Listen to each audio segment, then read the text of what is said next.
My criminologist asked her, so why are you still in that relationship? She says, I don't have any money to go and rent. And the man will beat you. The man will call you to tell you to kneel down, raise your hands, and the man will call you goat. And the man will tell you, get up after 15 minutes, go and fix something for me. And when you are done, clean up and meet me in the bedroom. What rubbish is that? Woman, you are not inferior to anybody. Don't think that marriage is all that makes you. Please understand that you are important. With or without marriage, don't die in any abusive relationship. And I want to say this to, well, I'm not a pastor, I'm a pastor's wife.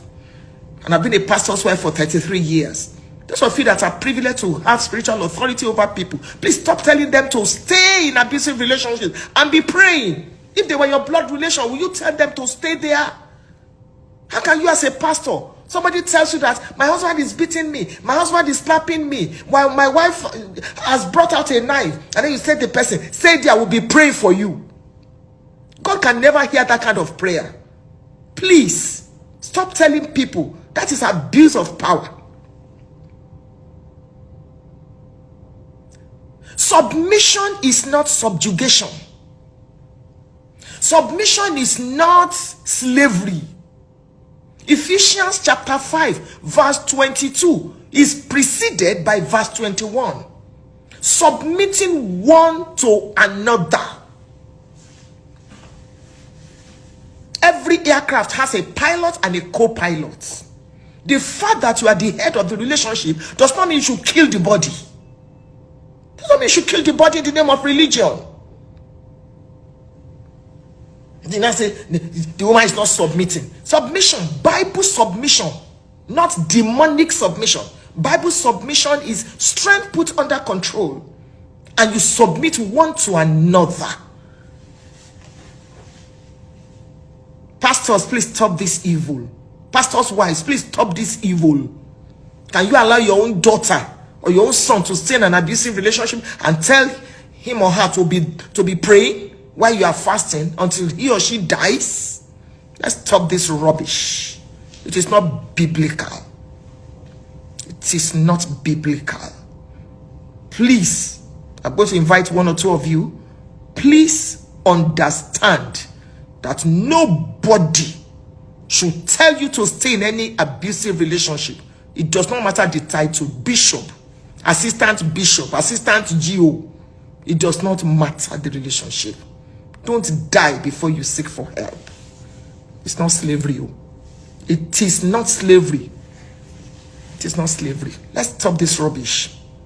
It cannot continue. If you're a pastor and you are hearing me, and you can please forward this to your pastor, it is not biblical for you to tell people to stay in abusive relationship while the man is beating her and slapping her and frustrating her psychologically. You know, another. Okay, is Funke Adejumo saying that people should leave their marriages? That's not what I'm saying. What I'm saying is any marriage that is not worth the onion, let the parties please step out into safety first before you now begin to talk about reconciliation. And any man that raises his hand to beat his wife needs psychiatric attention. That is it. Needs a psychiatrist. Needs to see a psychiatrist. You cannot begin to use the Bible. You too, you can read the Bible. Your life is important. Job chapter 12 verse 3. You are not inferior to anybody. Not your husband. What will now happen to the children that this woman has left? Move to another house and go and pray there. God will hear your prayers there. We've lost enough. Please, let's stop this. Maybe telling a woman, don't give up. Don't give up your marriage. Fight for your marriage. You can fight for your marriage from afar. You can fight for your marriage from another house. Not in the house of an animal that is beating you and killing you. I'm so sorry to say this. Let that man stay in jail. And say, but we must forgive. He must be born again. Let him be born again and be an evangelist in the prison. That's my take. I'm going to ask some of you. Yes, emotional abuse, psychological abuse, physical abuse. Don't take any. Everything is nonsense. Fight from a distance. Fight from afar. Don't live with an animal. Some people, they do not even deserve to live among human beings? Why will you kill your wife? Okay, let me listen to a few of you. I was so upset tonight. Some of you just joined. I'm in Zambia. I just finished preaching. I got to my hotel room and I saw that news. It pained me.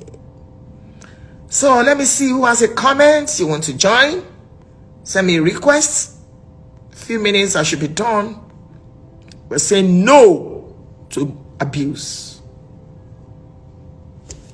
A lot of you. So let me, I don't know, this first person I've accepted. Let him be an evangelist in the prison. Yes. There are people there that need to be saved. And he's a coward. Any man that beats his wife or kills his wife is a coward. It's an animal. Let the person go. Okay. I've accepted. I don't know who else is joining me. He sent me a request. You have a question? What about the husband that has rubbished his wife? Image with the in-laws. That one is another thing. We will look. Okay, there's a request. So I'm accepting your request.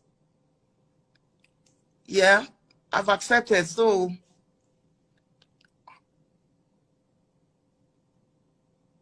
great. No to abuse. That's what we're saying.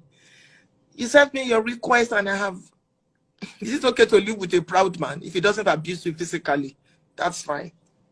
Separation is not divorce. You can separate. But please don't let any man kill you. What's going on? Some of you sent me a request. You want to make a comment? Good evening, ma. Great. Good evening. Yeah, this is Olamide. I don't know if you can see. Thank you. Can you hear me? Thank you.